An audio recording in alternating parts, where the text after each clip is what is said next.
Hi, I'm Megan. I live in Calgary, Alberta, Canada, and I love to sew my own clothes. It's Friday, and I am back to share what I have been up to and what I am working on. Thank you for sticking it out with me. It's been about a month since I posted my last video. April was just an endless series of delightful challenges, and I just could not get around to sitting in front of my camera and shooting a video, and so my apologies, but thank you if you have come back to watch this one. I am going to share with you today two projects that I am in the middle of working on, and then just some updates on what I've been up to and sort of where I think my sewing is going to go next. So I have been working on some muslins or toiles for projects that I have been talking about for a while. So the first one I'm going to talk about is the Curso top from the Cashmerette book, Ahead of the Curve. So this is the V-neck, this is the line drawing. It is a woven shell top with a V-neck. It is fully lined and it has a seam up the back and it has darts. And I thought, great, I will fill my professional work wardrobe with a whole wardrobe, rainbow, whatever, you'll have it, a big collection of Curso tops, because that is exactly the type of blouse that I wear under blazers and cardigans with a suit or piece by piece to work. And so I thought, how great. I am going to do a toile, and I'm going to cut out, I'm going to follow the instructions in the book, which is really and truly a book about fitting. And I am going to check the fit, get the fit nailed, and then I'm going to churn these bad boys out because they do not look like they're going to take a long time. It is the perfect amount of sewing work, like in about 2 or 3 hours, so the course of an evening. I bet I can make one of these tops, and I have a ton of fabric to use. So I cut out my first muslin. I used the size calculator on the Cashmerette website and determined that I should cut out a 16 EF cup for the bust to a 20 waist and a 22 hip, maybe 24 hip, can't recall. So the patterns are in the back of the book, so I traced off the pattern, and they're great. So unlike say like a Berta or a October magazine, where it's like a terrible road compass grid map of, it's a treasure map to find the pattern you're looking for. These ones, it's just one pattern on every page. You can also download them, but so they do overlap in a little bit in the sense of which bust front you're going to be tracing off, but for the most part, really easy to find the size you're looking for and trace it off. So I traced off my pattern and I cut it out of some polyester, like a remnant that I had left over from a pattern test. And I didn't intend to actually finish the garment. So all I had to do was cut out the front and the 2 back pieces and, stay stitch the neckline and then trim away the seam allowance to see where it would sit on the neckline and the armholes. Didn't cut out the lining, didn't intend to finish it with bias. It's just a toile. And it was a disaster. So it did not fit me like by any stretch of the imagination. It was too big and too small at the same time. So it was way too tight here. The bust apex point was like up here. So it was like riding way up. The armholes were way too high. The length from the shoulder seam like to the arm, it did not seem like a garment that would fit on a human body, never mind my human body. And so I checked the social media to see whether anyone else had had a similar problem. Was it just me? And I honestly, I don't know how I went so wrong. So then I retraced the pattern. So I compared my traced off pattern pieces to the flat patterns to see, like, had I made a tracing mistake? And they seemed quite close to the patterns. And I was like, okay, so I know the printer scale's not off because these ones came with the book. I know that my tracing seemed okay, but I'll retrace it. I remeasured myself. I put my measurements into the size calculator on the Cashmerette website. The other thing is these patterns in the book come with UK sizing and US sizing. The Cashmerette patterns you buy online only have, I think, the US sizes. So I thought, did I maybe trace off the UK size 16, which is the US 12, which would explain why it was so tight? It's a mystery to me. So I have retraced the patterns. I used a ruler, was very careful. and I haven't cut them out yet. But I think the other thing that might have happened is maybe my fabric, when I cut it out, I did a bad job, and maybe it was folded or shifted funny or was off grain, and then when I sewed it together it wasn't hanging properly. I don't know. I cannot figure it out. So I'm going to use some more fabric in a slightly more stable, like less of a shifty polyester, to cut out this one, because I really do want to make this project work. And then if this one doesn't work, I'm going to post in the Cashmerette Clubhouse, because I'm part of their team, or they're not part of their team. I wish I was part of their team. I'm part of their Cashmerette Club. So that's their subscription-based pattern, monthly pattern service. And with that, you get fitting classes and a live Zoom call that I'll never attend because my children exist, and I cannot make us, like, I spend all my time on Teams and Zoom meetings at work anyway. I don't want to do it in the evenings. But I can watch the replay, and that's valuable. And then they also have a message board. And while I love social media, like I adore commenting on other people's things and posting and sharing content. That's why I'm here on YouTube. I also like Instagram, and I'm a member of lots of Facebook groups. But having a specific forum board for Cashmerette patterns is a really valuable thing, I think. And I loved message boards back in my earlier internet days. So, you know, like 1997, 1998, when that, you know, internet was not, it was more about words than pictures. I loved a message board. So I still do. I'm quite fond of them. So if I can't get it to work this time, then I will take it to Cashmerette and see if anyone on their message board can help me out. But stay tuned for that, because I have some beautiful fabric to use. So I have some gorgeous, like, black tencel twill, a lightweight that I think is going to be gorgeous. Then I have a white linen viscose that would be stunning, and I really want this to happen. So yes, stay tuned. The second muslin I've been working on is for the Itch to Stitch Quebec Skirt. I have it over here. So that is a pull-on straight denim skirt, and it has an elastic waist, but it's got like a pretty subtle elastic waist. It's not super gathered, so it lays relatively flat. I made this out of stretch denim. So what I did was I really wanted to make it work for me. And I also was sort of reflecting on the comments that we had been having a conversation in the comments in videos from January and February about how I discovered that I make muslins and then don't get rid of them. So I make like a wearable muslin, but then it's not actually in fabric that I enjoy wearing, and then I don't wear it, and then I have a closet full of clothes that I don't wear. So I thought, how can I make this out of the fabric that I intend to use for it in a way that allows me to adjust the fit of the pattern without having to cut it out twice. So what I did was I traced off the pattern pieces, and I made it, but I didn't do any of the details. So I didn't do any of the top stitching, didn't even sew the fly down, didn't do the pockets, didn't cut them out.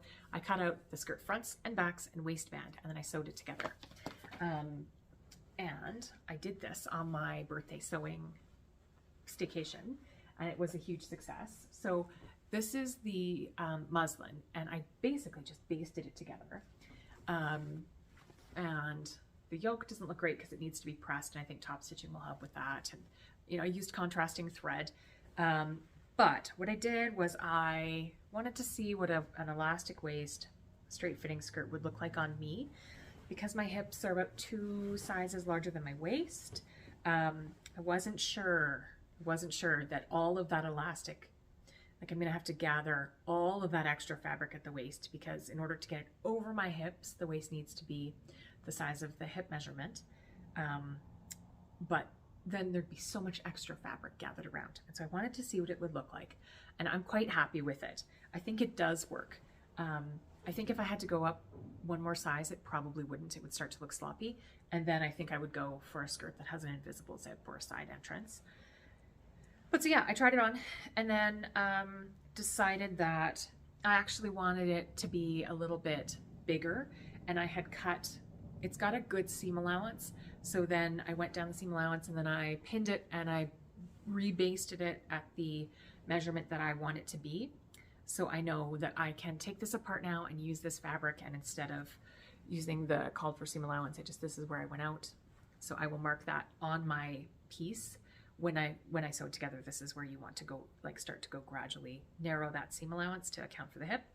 And that just helps it hang nicely over, like the widest part of my body isn't my full hip, it's below that. I have, you know, saddlebags or hip dips or whatever you want to call it. I'm wider at the upper thigh than I am at the hip. So yeah, I was proud of myself for doing things probably the right way, doing a test garment and seeing how it worked. And now I can just, and I used just a basting stitch, so I can tear this apart very nicely and neatly, lay my pattern pieces back down on top of it, cut out the openings for the pockets, and then sew it back together. So because this has so many top stitched details, it's quite an involved project. And I was thinking about whether or not I could do the top stitching using my cover stitch machine, because otherwise I will have to thread and rethread my sewing machine every time I go to use it. So I'll have to like just do the top. I'll leave the bobbin, but thread it with the construction thread, do one seam, unthread it, thread it with the top stitching thread, top stitch. If I could move between cover stitch and sewing machine, that would be far more efficient. But I don't know if I can do that. I don't know if a chain stitch will work for top stitching, because I would just want one line of stitching, not the double. So, and I did Google it, couldn't find anything, can't see why I wouldn't be able to do it. So I'll let you know what it looks like and how it goes. I'll do some tests. I did buy top stitching thread, like denim, traditional denim top stitching thread to use to do this. And I think it's gonna be a great skirt. I also think that this pattern would make a great straight pull-on midi length skirt. If you wanted to do away with all the extra details, you didn't want to have the pockets and you didn't want to do the top stitching, the fit of this one is really good. So in something like a stretch, like a garbadine, is that the word? Bengaline? Is that the word? Bengaline. It's like a stretch woven fabric, or even a stretch cotton sateen. You just wanted to do a pencil skirt and you didn't want to have any pockets or extra faffing about. This is a great pattern. I really do like the way it fits, and I like the way that the elastic waistband is so wide. I do feel like it helps to sort of hold everything. It holds its shape nicely, and it didn't roll on me. I put it on, I walked around a bunch to see, like, was the skirt going to ride up, or did it fit properly, or what was going on? So yeah, I'm quite thrilled with this. You may recall when I bought this fabric, this is a stretch denim that I bought from Fabricville, which is the online entity for Fabricland, my local fabric store. It's just their standard stretch denim. It's got about 20% stretch, so not a ton, but just enough, some give. I also bought it in another colorway, so I bought it in a lilac color, and I thought I would do both, the Quebec skirt in both colors. And I think actually, I don't need to have two of the same skirt and stretch denim. So what I'm going to do instead is I am going to use that lilac colored stretch denim to make the no zip skirt that Andra from Andra Makes has done a tutorial on, and it was the April Sew Together, and I'm sorry, I've got the names wrong, but Lindsay from Inside the Hem featured it for the month of April.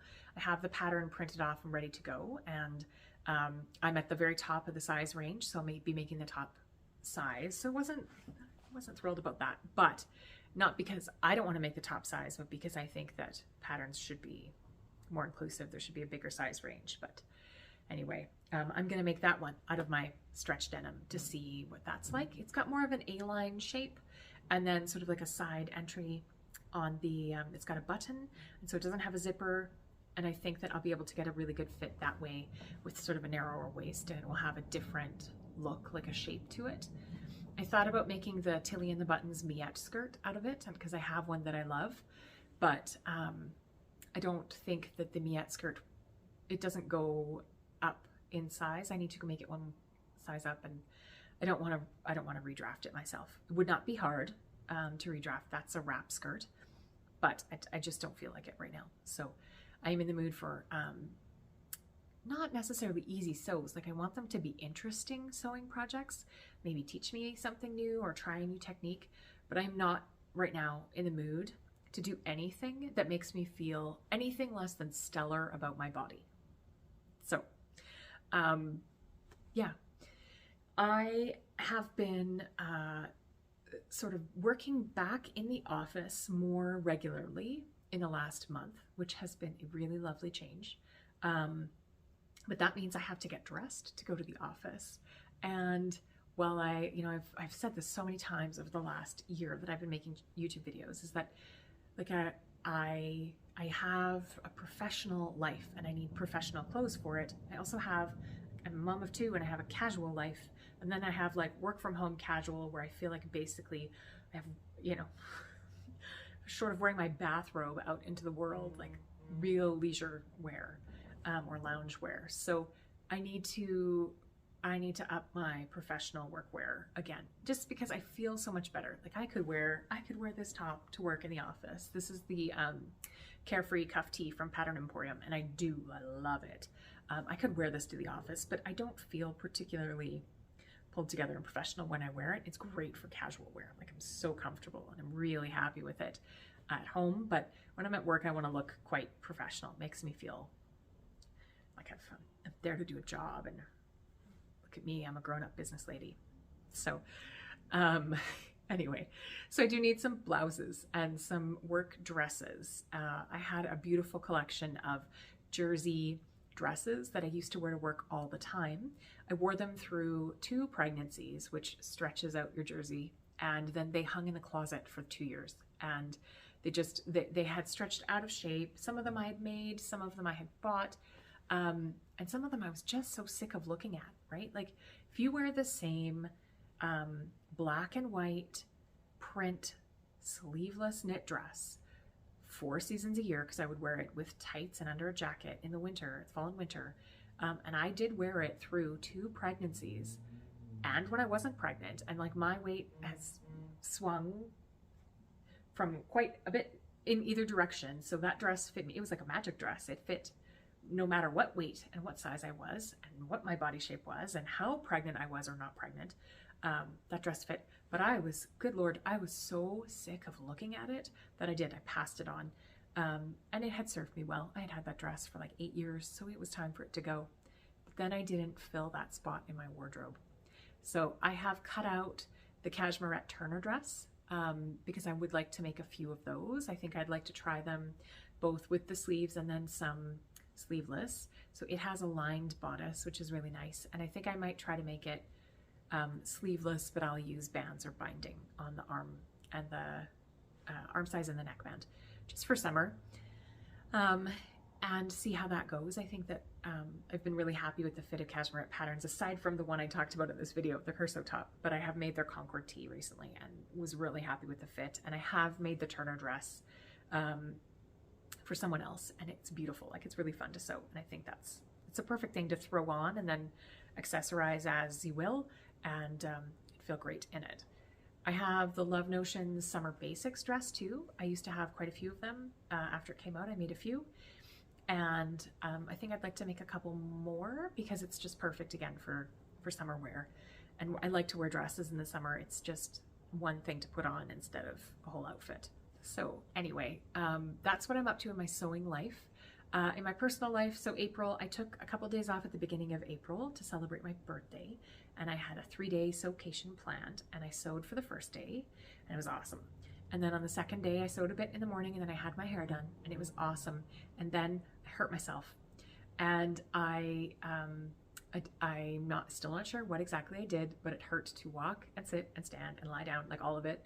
And I ended up going to physio, and I'm much better now, but it really reiterated to me the importance of ergonomics, both in how I sit at work and then how I sit when I have my hobby, because both are, can be pretty hard on your body if you don't stop and take breaks, and maybe sewing all day wasn't the best plan. And then I heard the Love to Sew podcast recently about ergonomics. So if you haven't listened to it yet, I highly recommend it. Give it a listen. It is important to think about how we treat the most important sewing tool that we have, which is ourselves. So that took a while to get over. I did some physio, still feel sore, but I'm working on it. And then my kids got sick, and we were in quarantine for 10 days. And fortunately, they were only really mildly sick, but that was a drag, and we missed Easter and all of that. It was a lot. And then, yeah, there's just been lots of stuff to go through. So I haven't been the most productive seamstress, but I also haven't been able to connect on Facebook or Instagram, or even to sit down and record videos, or even watch that many videos. It's just been kind of a head down and get through it. And it snowed so much in April. We got so much snow. So now it is May and the summer is coming, and I am looking forward to just a little bit more breathing space and breathing room, some regular routine, and hopefully making some more time to sew and connect with you here. So anyway, I will do my best to keep you updated, and I will see you again soon.